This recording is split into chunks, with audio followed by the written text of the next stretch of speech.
नमस्कार। UP board परीक्षा 2022 की ज़बरदस्त तैयारी के लिए आपको जुड़ना होगा, हमारे साथ सॉल्व करना होगा ये पेपर। सामान्य हिंदी के जितने भी विद्यार्थी हैं, एकदम न्यू पेपर हम बना के लाए हैं आपके लिए 2022 के लिए। तो चलिए प्रारंभ करते हैं बिना किसी देर किए हुए। पहले 15 मिनट आपको प्रश्न पत्र पढ़ने के लिए निर्धारित हैं और फिर आपके 3 घंटे आपको पेपर पूरा का पूरा लिखना है।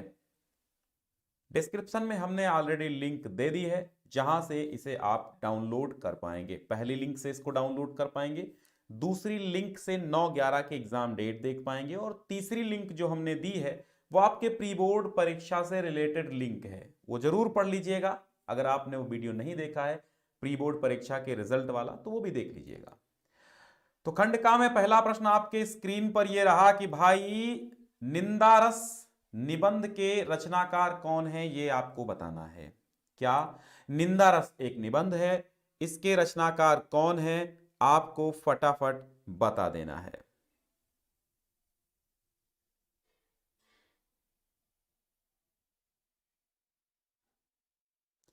हमारे साथ जुड़े हुए हैं मिसबा खान, मिस्टर सैफ एंड सूरज प्रजापति, शिवम, साक्षी और देमाच, अभय कुमार, मिसबा, धीरज, अंजलि रास्तोगी, साक्षी मिश्रा, सुनील कुशवाहा, रामू राज, धीरज कुमार और डीमैक जैन और मिस्टर धीरज कुमार जी। सुनील कुशवाहा जी 10th नहीं कराएंगे, 10th हो चुका आज।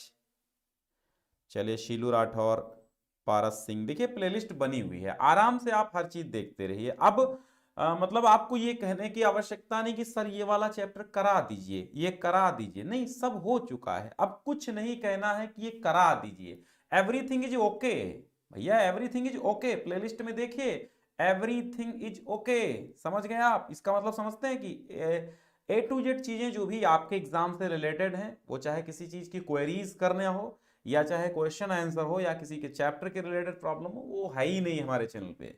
हरिशंकर परसाई इसका राइट आंसर हो जाएगा। निंदा रस के जो लेखक हैं वो कौन है? हरिशंकर परसाई हैं। तो पहला ऑप्शन इसका सही हो जाता है। बढ़ते हैं सेकंड क्वेश्चन के साथ। सेकंड क्वेश्चन हमारा कहता है कि गद्य विधा की दृष्टि से जो वोल्गा से गंगा है, क्या है? वोल्गा से गंगा, वैसे ऐसे लिखा जाता है ना वोल्गा, वोल्गा से गंगा क्या है? वोल्गा से गंगा की विधा पूछी गई है। उपन्यास है, कहानी है, संस्मरण है, आत्मकथा है। और एक और ऑप्शन आपको यहां पर यात्रा वृत्त का भी मिलने वाला था, लेकिन हमने यात्रा वृत्त का ऑप्शन नहीं दिया।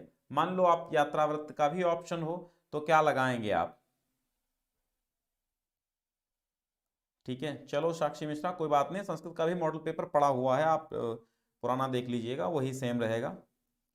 हरकुंवर राजपूत मोहन जी, छोटे गुरु आपको भाई धन्यवाद है, लेकिन ये किसी की चीज की आवश्यकता रहती नहीं है हमें ना, सुपर चैट वगैरह मत करो, कोई दिक्कत नहीं। आपको धन्यवाद, आपने सुपर चैट किया छोटे गुरु जी, लेकिन ऐसी कोई आवश्यकता हमें है नहीं, और आपने कर दिया तो भाई ठीक है, बहुत बहुत धन्यवाद। नहीं आदर्श मिश्रा, देखो यात्रा वृत्त लगा दिया, लेकिन यात्रा वृत्तांत बिल्कुल गलत है। इसका राइट आंसर जो हो जाएगा वो आपका कहानी हो जाएगा। वोल्गा से गंगा किसकी है? ये भैया राहुल सांस्कृत्यायन जी की। किसकी है? राहुल सांस्कृत्यायन जी की है। किसकी? राहुल सांस्कृत्यायन जी की वोल्गा से गंगा है। और ये क्या है? ये इसकी अगर विधा की हम बात करें तो ये विधा जो है आपकी कहानी है।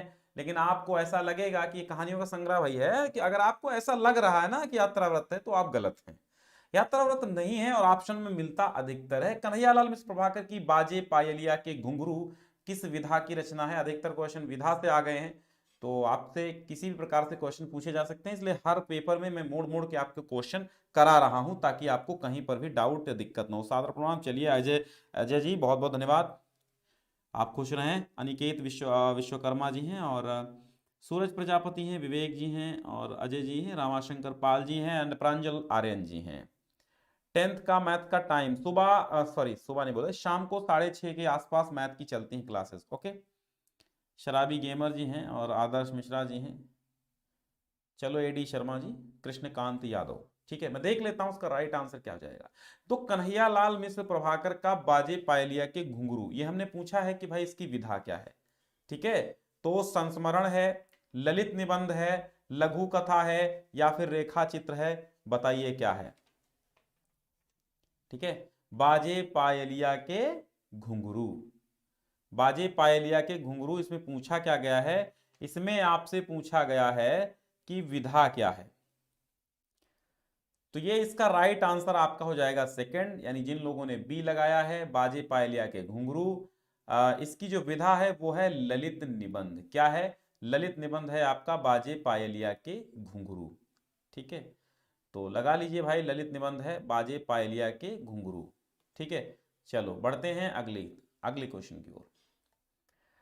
नूतन ब्रह्मचारी की गद्य विधा क्या है? नूतन ब्रह्मचारी की गद्य विधा आपको बतानी है। नूतन ब्रह्मचारी, ठीक है, नूतन ब्रह्मचारी, इसकी गद्य विधा आप बताइए, नूतन ब्रह्मचारी की क्या है?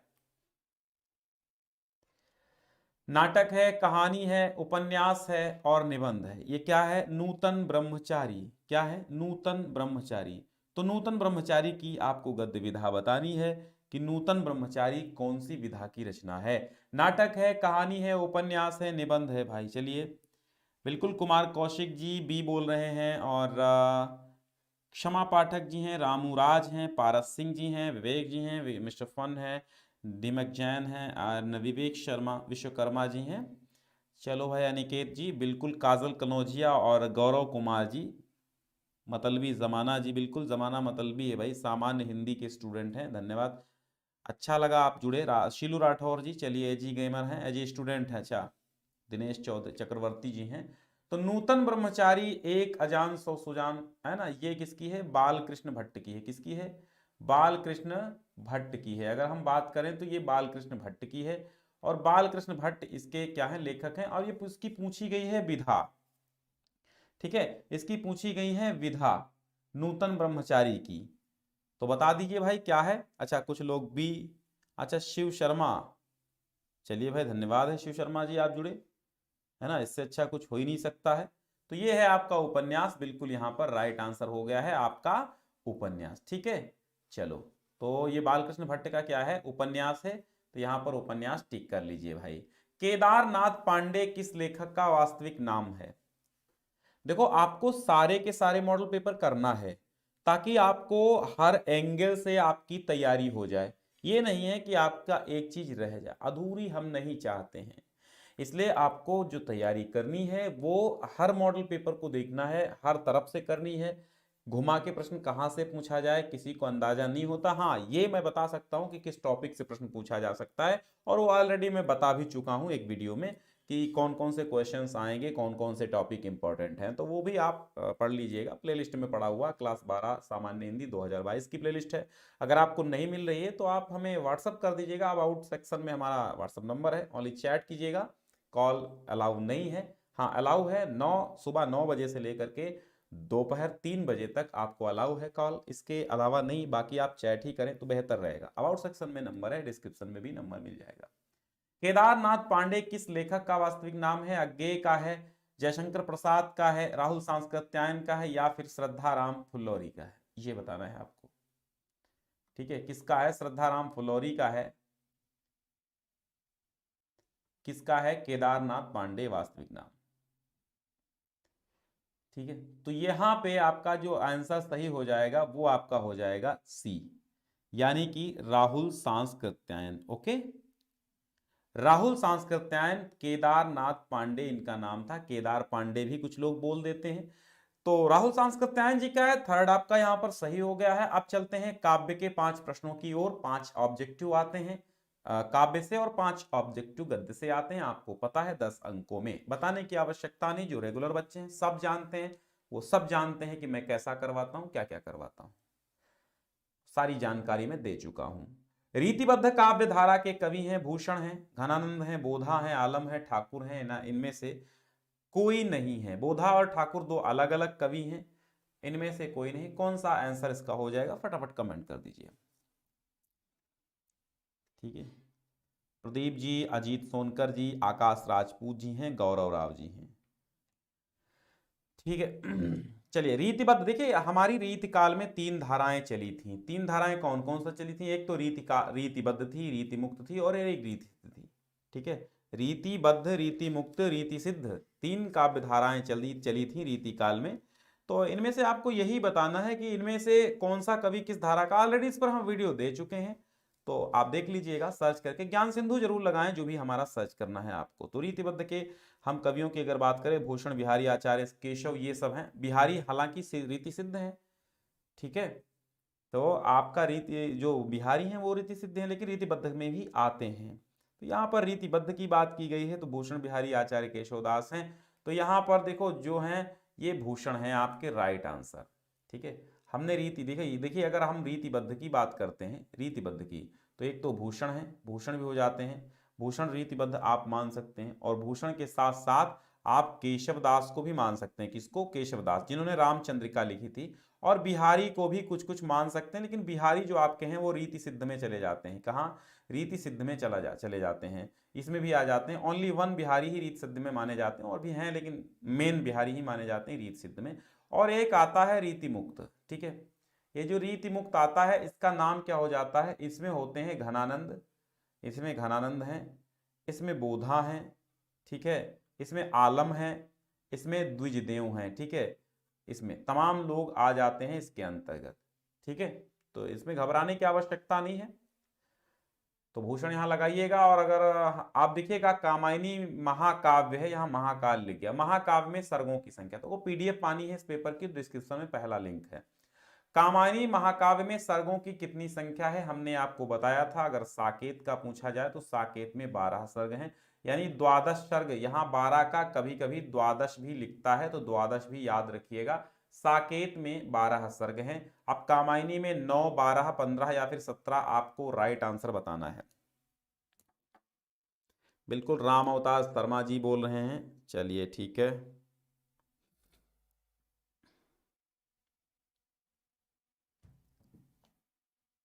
हमने कलर बैकग्राउंड का इसलिए चेंज किया है ताकि आपकी आंखों को ज़्यादा दिक्कत ना हो। वाइट बैकग्राउंड या फिर येलो बैकग्राउंड ज़्यादा आंखों के लिए हानिकारक है। तो सारी चीज़ें हमें ध्यान में रखनी पड़ती है अपने बच्चों के लिए, ठीक है।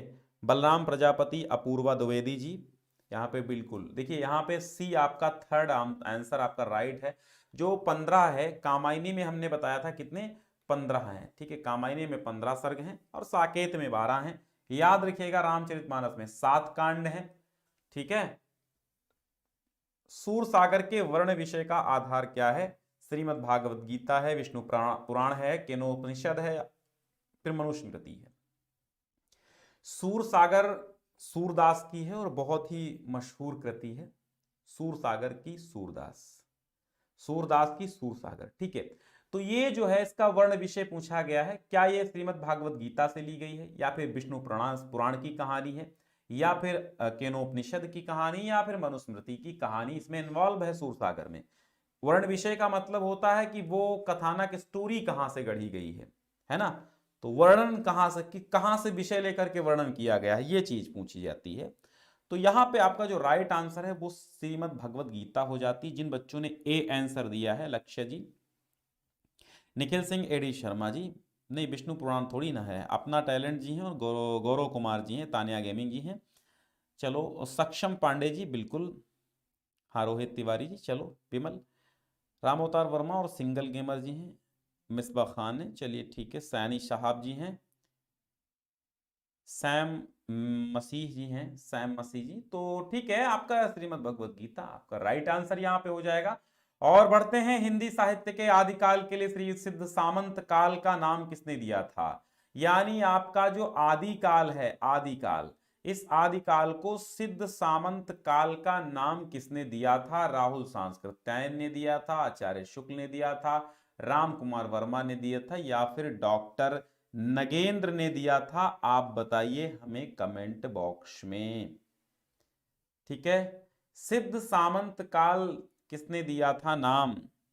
प्रदीप विश्वकर्मा जी का ए आंसर आ गया है, बिल्कुल राइट है।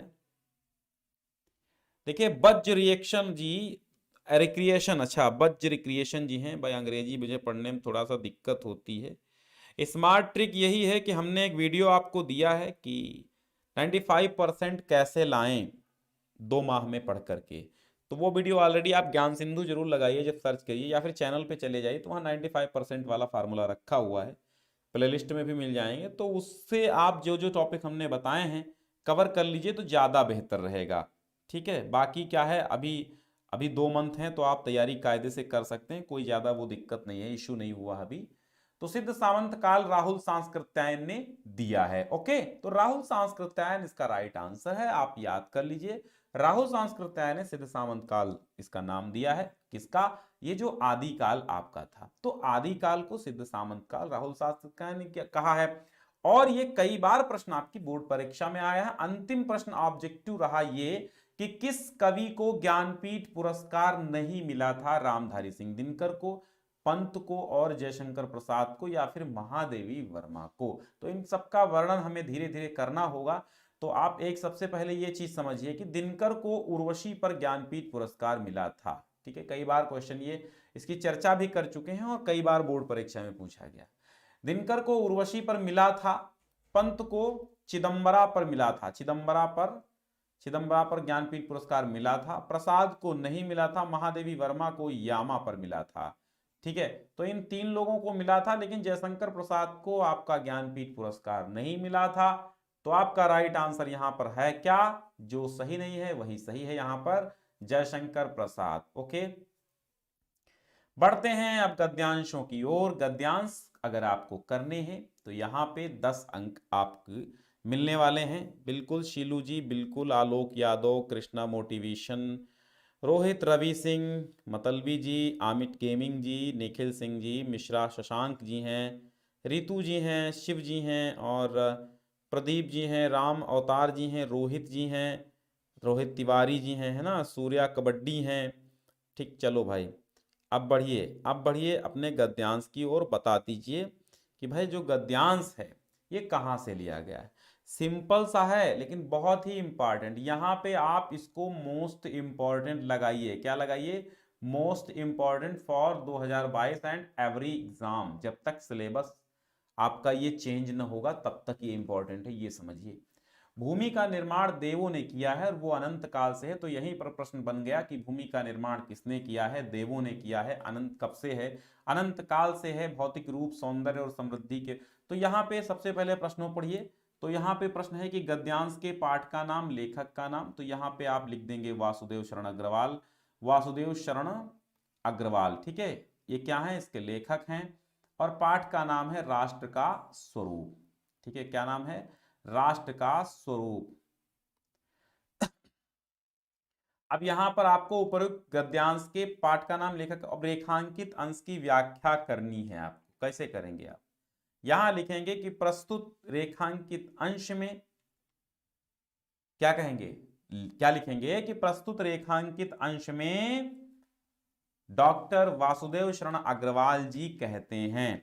क्या कहते हैं? समझिए, क्या कहते हैं कि राष्ट्रीयता की जड़ें पृथ्वी में जितनी गहरी होंगी, यानी वासुदेव शरण अग्रवाल जी के अनुसार, वासुदेव शरण अग्रवाल जी के अनुसार कि जो राष्ट्रीयता है, अर्थात राष्ट्रीयता यानी पृथ्वी और मतलब राष्ट्रीयता और पृथ्वी का संबंध अटूट है, ये समझिए आप। ठीक, तो कहते हैं कि पृथ्वी के साथ राष्ट्रीयता का संबंध अथवा राष्ट्रीयता का आधार जितना अधिक मजबूत होगा, यहां पर गहरा का मतलब क्या है? जितना अधिक मजबूत होगा हमारा राष्ट्रीयता के साथ संबंध, उतना ही राष्ट्रीय भावों का अंकुर पल्लवित होगा। यानी इसका कहने का मतलब यही है कि उतना अधिक राष्ट्रीय भावनाओं का विकास होगा। अंकुर पल्लवित होने का मतलब है राष्ट्रीय भावनाओं का विकास होगा। इसलिए पृथ्वी के भौतिक स्वरूप की आद्योपांत, यानी कि अतः इस दृष्टि से प्रत्येक व्यक्ति का यह परम कर्तव्य है कि पृथ्वी के भौतिक स्वरूप से लेकर के उसके भौतिक स्वरूप की धर्मार्थ काम मोक्ष के हिसाब से उसके भौतिक स्वरूप की, उसके आंतरिक स्वरूप की, उसके बारे में शुरुआत से लेकर के अंत तक संपूर्ण जानकारी प्राप्त करना ही, उसकी सुंदरता और उपयोगिता महिमा को पहचानना ही हमारा आवश्यक धर्म है। तो ऐसे लिख देंगे, बनाना है थोड़ा सा, यानी अपनी भाषा में ढालना। राष्ट्रभूमि के प्रति हमारा आवश्यक कर्तव्य क्या है?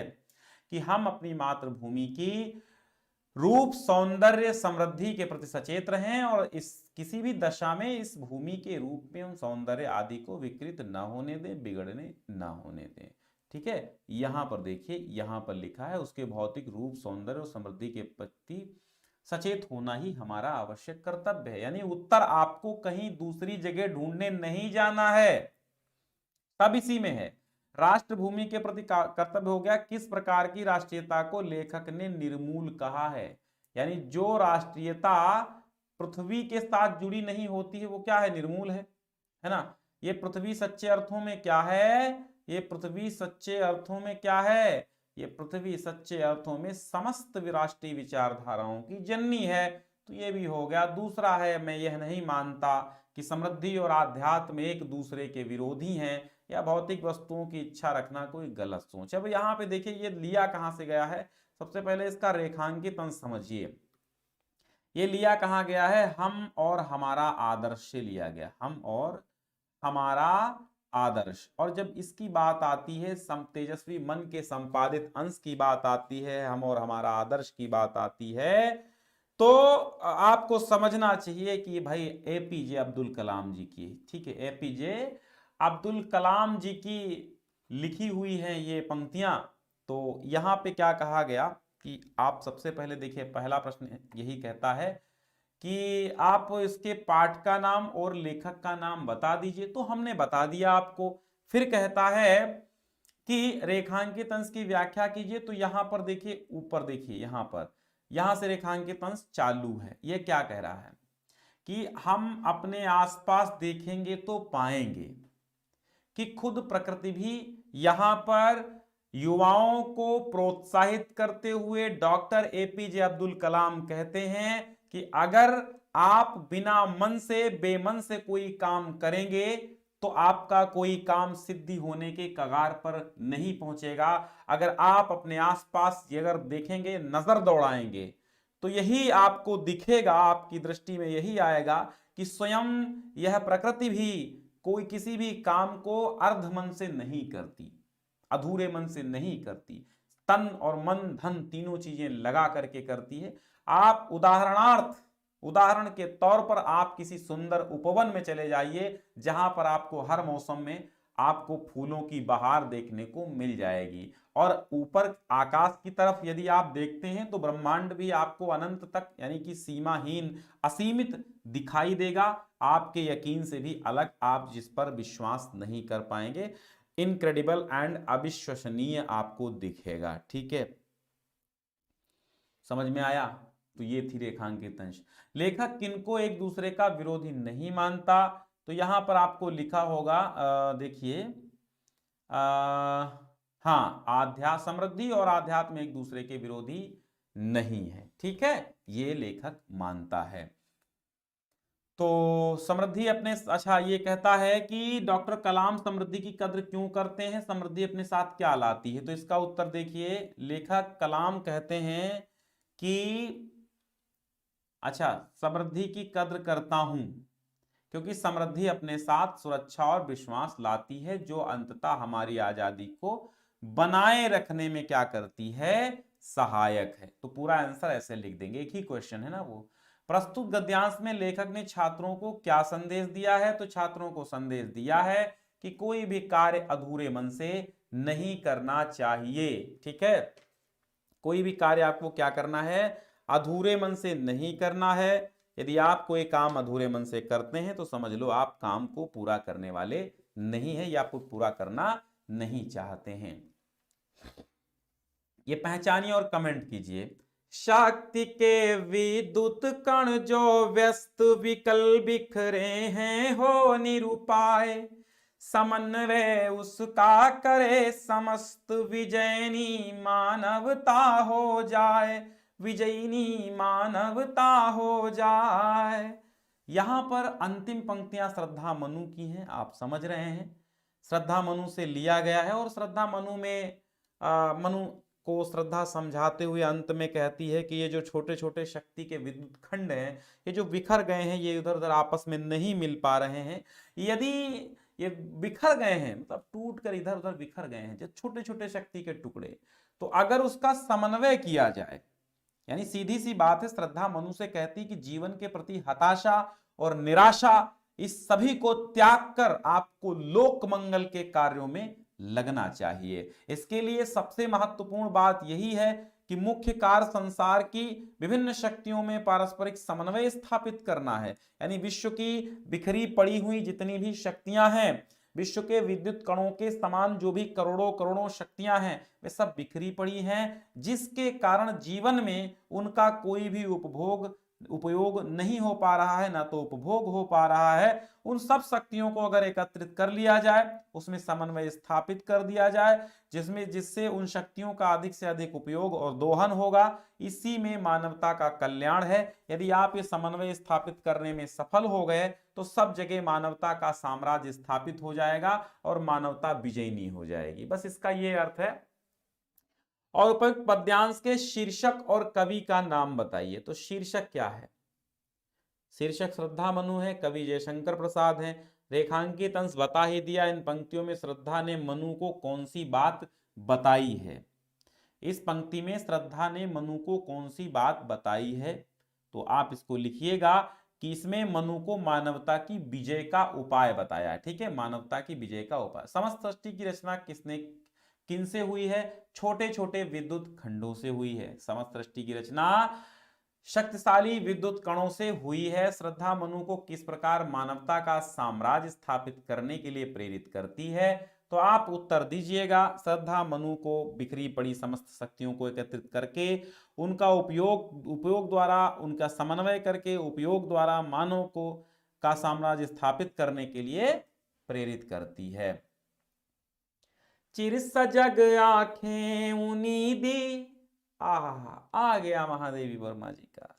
चिर सजग आंखें उनीदी, आज कैसा व्यस्त बाना, जाग तुझको दूर जाना, जाग तुझको दूर जाना, अचल हिमगिर के हृदय में आज चाहे कंप होले, अचल हिमगिर के हृदय में आज चाहे कंप होले, या प्रलय के आंसुओं में मौन अलसित व्योम रोले, आज पिया लोक को डोले तिमिर की घोर छाया, जाग या विद्युत शिखाओं में निठुर तूफान बोले, पर तुझे है नाश पथ पर तुझे है नाश पथ पर चिन्ह अपने छोड़ आना, जाग तुझको दूर जाना,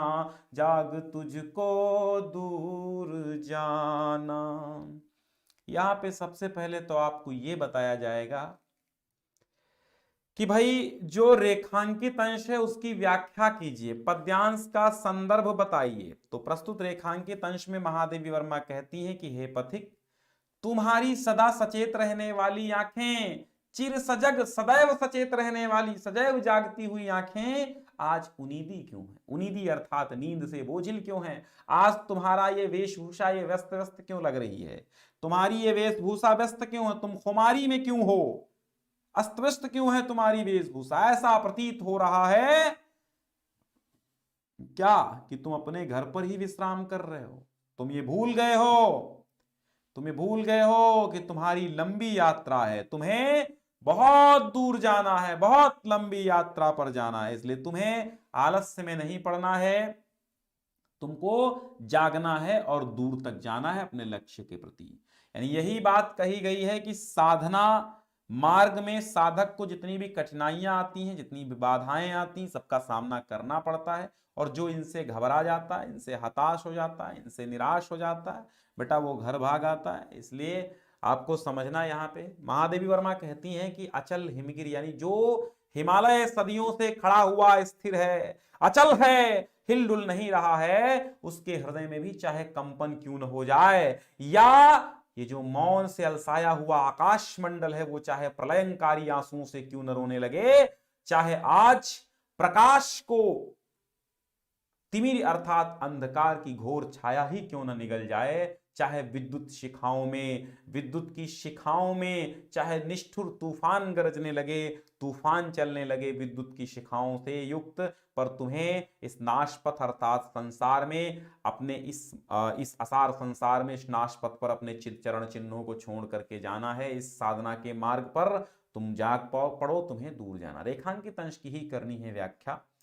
तो यहां पे प्रस्तुत पद्यांश के माध्यम से कवयित्री ने पथिक को क्या प्रेरणा दी है, तो आपको गीत से लिया गया महादेवी वर्मा, ठीक है। सांध्य गीत नामक इनका कविता संग्रह है, जहां पर यह संकलित है। गीत एक शीर्षक है, वहां से आपका लिया गया है। अब यहां पर प्रश्न पूछा जा रहा है कि कवयित्री ने पथिक को क्या प्रेरणा दी है, तो प्रस्तुत पद्यांश के माध्यम से कवयित्री ने पथिक को निरंतर अपने लक्ष्य की ओर बढ़ने की प्रेरणा दी है, ठीक है। मार्ग में आने वाली अनेकानेक कठिनाइयों के बावजूद भी पथिक को विनाश और विध्वंस के बीच क्या छोड़ जाना है, अपने चिन्हों को छोड़ जाना है, नव निर्माण के चिन्हों को छोड़ जाना है। हिमगिरी शब्द के दो पर्यायवाची लिखिए, तो हिमगिरी के हिमालय और गिरिराज, हिमगिरी जानिए हिमालय, हिमालय, ठीक है, हिमगिरी, और भी इसके कई नाम है, हिमालय है, हिमगिरी है, गिरिराज है, पर्वतराज है, ठीक है, गिरिराज, पर्वतराज, हिमालय, ऐसे लिख दीजिएगा। अब यहां पर साहित्यिक परिचय देना है, तो आप समझते हैं सिंपल सी बात है, 3-4 लेखकों का आपको याद ही होगा, वही आना है। फिर पंचलाइट बहादुर, ये सारी कहानियां और ये खंडकाव्य सब प्लेलिस्ट में पड़े हुए हैं, आराम से लंबे क्वेश्चंस हैं, कर लीजिएगा, छोटे छोटे हम करा देते हैं। यहाँ पर आपका संस्कृत दिग्दर्शिका से लिया गया, देखो यहाँ पे क्या है, गद्यांश है, याज्ञवल्क्य उवाच, याज्ञवल्क्य बोले, नवा अरे मैत्रेयी, हे मैत्रेयी, पत्युः कामाय पतिः प्रियो भवति। पत्युः कामाय, पत्नी की, पत्युः कामाय पतिः प्रियो भवति, पत्नी की कामना के लिए, पत्नी की इच्छा के लिए पति प्रिय नहीं होता है। आत्मनस्तु वही कामाय पतिः प्रियो भवति, आत्मनस्तु अपनी ही, यानी पति की कामना के लिए पति प्रिय नहीं होता है, अपनी ही कामना, देखो पत्युः कामाय अर्थात पति की कामना के लिए, पति की खुशी के लिए पति प्रियो भवति, पति प्रिय नहीं होता है। आत्मनस्तु वही कामाय पति प्रियो भवति, अपनी ही कामना के लिए पति प्रिय होता है। और नवा अरे जायायाह कामाय जाया प्रिया भवति, और नहीं जाया की कामना के लिए अर्थात पत्नी की कामना के लिए पत्नी प्रिय होती है। आत्मनस्तु वही कामाय जाया प्रिया भवति, अपनी ही कामना के लिए पत्नी प्रिय होती। नवा अरे पुत्रस्य वित्तस्य च कामाय पुत्रो वित्तम व प्रियम भवति, और न ही पुत्र अथवा वित्त की कामना के लिए पुत्र अथवा वित्त प्रिय होता। वित्त अर्थात धन, और पुत्र और धन की कामना के लिए प्रिय नहीं होता है। आत्मनस्तु वही कामाय पुत्रो वित्तम व प्रियम भवति, और अपनी ही कामना के लिए पुत्र अथवा धन प्रिय होता है। नवा अरे मैत्रेयी सर्वस्य कामाय सर्वम प्रियम भवति, और न ही मैत्रेयी सबकी कामना के लिए सभी प्रिय होते हैं। आत्मनस्तु वही कामाय सर्वम प्रियम भवति, अपनी ही कामना के लिए सभी प्रिय होते हैं। आपको विधिवत अर्थ जानना है, तो अब समय का अभाव होता है ना, पूरी क्लास बहुत लंबी हो जाएगी, सो मैंने इसको क्लासेस दे रखी हैं ऑलरेडी, पहले ही चैप्टर्स पढ़ाए हैं, तो उनमें समझिए, बहुत बेहतर समझ में आएगा। ये तो बात की प्रैक्टिस की चीजें हैं, तो मैं जल्दी जल्दी समझा देता हूँ। प्रैक्टिस में तोड़ना मरोड़ना बहुत गहराई तक नहीं जाना होता है, अगर वहां तक जाएंगे तो 3 घंटे का पेपर है, तो 3 घंटे लगेंगे भैया। तस्माद आत्मा वै मैरे मैत्रेयी, इसलिए आत्मा हे मैत्रेयी, द्रष्टव्य दर्शनार्थम श्रोतव्य, और यहां पे मंतव्य निदिध्यासितव्य च, और जो आत्मा है वो दर्शनार्थ, दर्शन करने योग्य है, दर्शन करने योग्य है, श्रोतव्य सुननी चाहिए, मंतव्य माननी चाहिए, निदिध्यासितव्य ध्यान रखने योग्य है, यानी ध्यान करने योग्य है क्या, आत्मा। आत्मनः खलु दर्शनेन इदं सर्वं विदितं भवति, और आत्म दर्शन से ही यह सब कुछ विदित हो जाता है। यहां पर महामना मालवीय से लिया, तो वो याज्ञवल्क्य वाला जो चैप्टर है वो आत्मज्ञ और सर्वज्ञ से लिया गया। संदर्भ लिखना बहुत जरूरी, नहीं तो 2 अंक आपके क्षीण हो जाएंगे, अर्थात 2 अंक माइनस हो जाएंगे, नकारात्मक अंकन हो जाए, तो क्षीण मत होने देना भाई साहब, अंक क्षीण ना हो, ठीक है। अब समझिएगा, महामनस्विनः मदन मोहन मालवीयस्य जन्म प्रयागे प्रतिष्ठित परिवारे अभवत्। महामना मदन मोहन मालवीय का जन्म प्रयाग में प्रतिष्ठित परिवार में हुआ। अस्य पिता, इनके पिता पंडित ब्रजनाथ मालवीय संस्कृतस्य सम्मान्यः विद्वान् आसीत्। इनके पिता पंडित ब्रजनाथ मालवीय संस्कृत के सम्मान्य विद्वान थे। अयम प्रयागे एवं संस्कृत पाठशालायां राजकीय विद्यालय म्योर सेंट्रल महाविद्यालय च शिक्षां प्राप्य। अयम माने इन्होंने प्रयाग में ही संस्कृत पाठशाला में ही राजकीय विद्यालय म्योर सेंट्रल महाविद्यालय में शिक्षा प्राप्त करके अत्रैव यही राजकीय विद्यालय में अध्यापनम आरब्धवान, यही राजकीय विद्यालय में अध्यापन कार्य प्रारंभ कर दिया। युवकः मालवीय स्वकीयेन प्रभावपूर्ण भाषणेन जनानां मनांसि अमोहयत। युवक मालवीय स्वकीयेन अपने प्रभावपूर्ण भाषणेन, प्रभावपूर्ण भाषण के द्वारा जनानां मनांसि अमोहयत, जन लोगों के मनों को मोह लिया।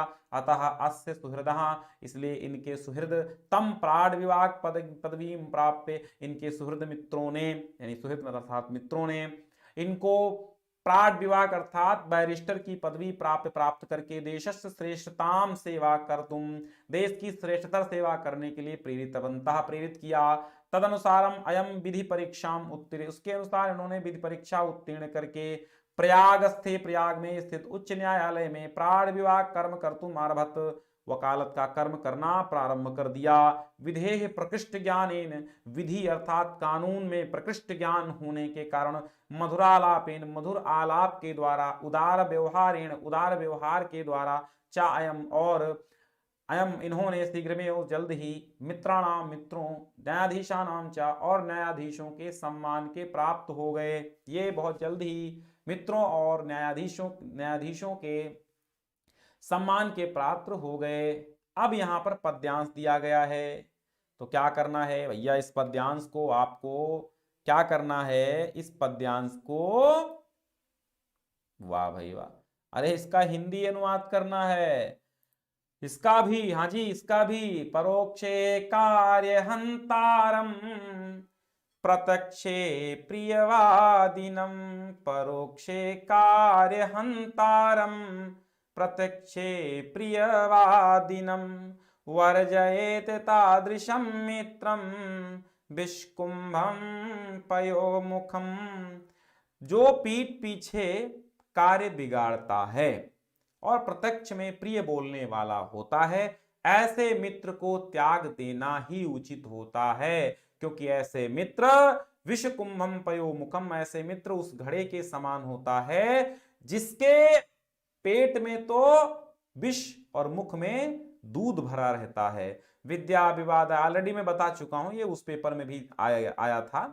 तो विद्या विवादाय धनम मदाय शक्ति परेशान परिपीडनाय, खलस्य साधो विपरीतयेत ज्ञानाय दानाय चारक्षणाय।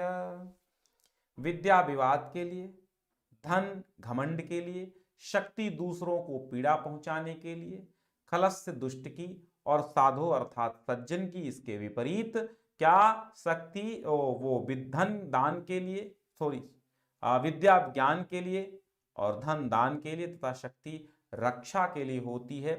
अब आता है लोकोक्तियां, तो लिख करके वाक्य में, गुड़ खाए गुलगुलों से परहेज, गुड़ खाए गुलगुलों से परहेज करें भैया, गुड़ खाएं और काहे से परहेज, गुलगुलों से परहेज। अब इसका मतलब बताएगा भाई कोई हमको, बताओ भैया बता दीजिए, गुड़ खाएं गुलगुलों से परहेज करें, इसका अर्थ बताइए। कोयले की दलाली में हाथ काले, अर्थ बताइए। खरी मंजूरी चोखा काम, अर्थ बताइए। नहले दहला, अर्थ बताइए। हैं तोते, अच्छा समझो, यहां पे देखो पहले नंबर पे क्या है, पहला क्या दिया, गुड़ खाए गुलगुलों से परहेज, ठीक। तो इसका क्या लिखेंगे आप,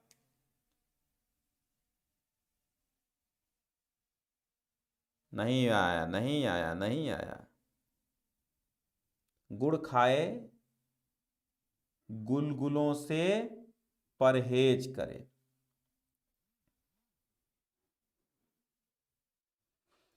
गुड़ खाए गुलगुलों से करे परहेज। दिखावा करना, थोड़ी शर्मिंदा करना कहां से आएगा? हैं? दिखावा करना, शर्मिंदा करना थोड़ी होगा, दिखावटी परहेज होगा। समझ में आया? इसमें ऐसा लिखेंगे, दिखावटी परहेज। समझ में आया? हाँ। नाक कटना, इज्जत जाना। नहले पर दहला चलना, ये क्या है? नहले पर जलना, नहले पर दहला चलना। अरे क्या आ गई है? कंफर्म कौन सी डेट आ गई है? हाँ, मार्च के लास्ट या अप्रैल के फर्स्ट में होना है। हाँ हाँ, ये बात सही है। और दीपू यादव कह रहे हैं पकौड़ी खाए और प्याज भगाए, बरकाए, ये क्या मतलब? अलग कर।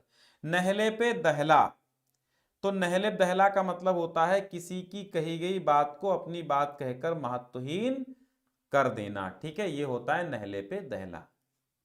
खरी मंजूरी चोखा काम, भज गोविंदम। खड़ी मंजूरी नहीं, खरी मंजूरी होता है।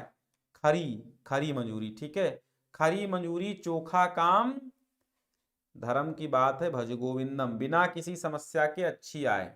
ठीक है, समस्याहीन आय इसको कह सकते हैं। खरी मंजूरी चोखा काम, यानी कि उचित, इसको ऐसे भी लिख सकते हैं, उचित पारिश्रमिक और बेहतर कार्य। ठीक है, ये भी कह सकते हैं आप। अच्छा, संधि विच्छेद करना, तो उपेंद्रा का उपधन इंद्र होगा, ये वाला आपका सही हो जाएगा। गौरव जी क्या हाल हैं? आगे बताइए। भावुक का संधि विच्छेद क्या होगा? भवधन उकह, भावुकः। ठीक है। अच्छा, रमेशा यहां नहीं है, अब आप देखिए इसका रमेशा नहीं है, रामेशा है, रामेशा ये है, देखो रामेशा, तो राम धन ईशा, ये सही हो जाएगा। फिर है विभक्ति और वचन बताना। आत्मनि जो है, आत्मनि बताना है, सप्तमी का एक वचन आत्मनि बनती है। नामनो, नामनो षष्ठी का द्विवचन नामनो हो जाता है। ठीक है, फिर देखो अर्थ चयन करके अंश और अंशु लिखना। अंश का अर्थ होता है भाग। ठीक है, अंशु का मतलब होता है किरण, तो किरण और भाग हो जाएगा। तो भाग और किरण कहां? ये वाला है सही। ठीक है, आभरण और आमरण, आभरण होता है आभूषण और आमरण होता है मृत्यु पर्यंत तक, तो खा सही है आपका। यहां कह रहा है कि अब आप इसके दो अर्थ लिखिए, तो जनक, जनक माने पिता भी होता है। जनक, जनक मीन्स होता है पैदा करने वाला। ठीक है, पैदा करने वाला। ठीक है, जनक मीन्स क्या होता है? जनक मीन्स प्रवर्तक भी होता है, जैसे है ना, कहते हैं प्रयोगवाद के जनक, प्रयोगवाद के प्रवर्तक, वही तो कहा जाता है। और जनक जो होते सीता के, सीता के पिता, वो भी जनक कहलाते थे। जिसे भुलाया न जा सके, अविस्मरणीय होता है। अच्छा, धन, धन का देखो होता है, धन का लक्ष्मी भी कहते हैं। धन को आप क्या कहते हैं? धन को क्या कहते हैं? धन को द्रव्य भी कहते हैं। धन को क्या कहते हैं? द्रव्य भी कहते हैं। ठीक है,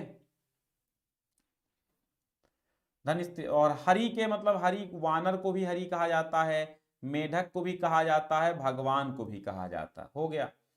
अब बिना पलक झपकाए का मतलब होता है अपलक। ठीक है, इन्हीं दो वाक्यों को शुद्ध करना है। मैं आपको बता, आपको दवा लेना नहीं चाहिए, लेनी चाहिए। ठीक है, तो यहां पे लेनी चाहिए लिखना है। तुम्हें क्षमा मांगनी चाहिए, मांगना नहीं, मांगनी चाहिए। कौन में नहीं, किसमें दोष नहीं होता, यहां पे लिखेंगे किसमें दोष नहीं होता। मां की आज्ञा के अनुकूल वह सो गया, नहीं। मां की आज्ञा के, आज्ञा के अनुसार, आज्ञा अनुसार लिखेंगे यहां पे। मां की आज्ञा के अनुसार लिखेंगे तो ज्यादा बेहतर रहेगा। ठीक है, मां की आज्ञा के अनुकूल नहीं, मां की आज्ञा के अनुसार वह सो गया, तो अनुकूल काट के आपको यहां पे अनुसार लगाना है। वियोग, श्रृंगार, हास्य रस, रस, छंद, अलंकार हम बहुत बता चुके हैं आपको।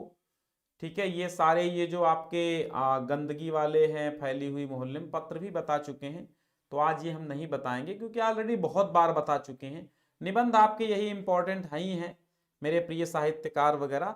तो ये ऑलरेडी हम निबंध का एक वीडियो दे चुके हैं कि कौन कौन से आपको निबंध पढ़ने हैं। ठीक है, चलिए भाई आज के लिए बस इतना ही। डिस्क्रिप्शन में पहली लिंक है जहां से आप इसको डाउनलोड कर लीजिएगा। बहुत बहुत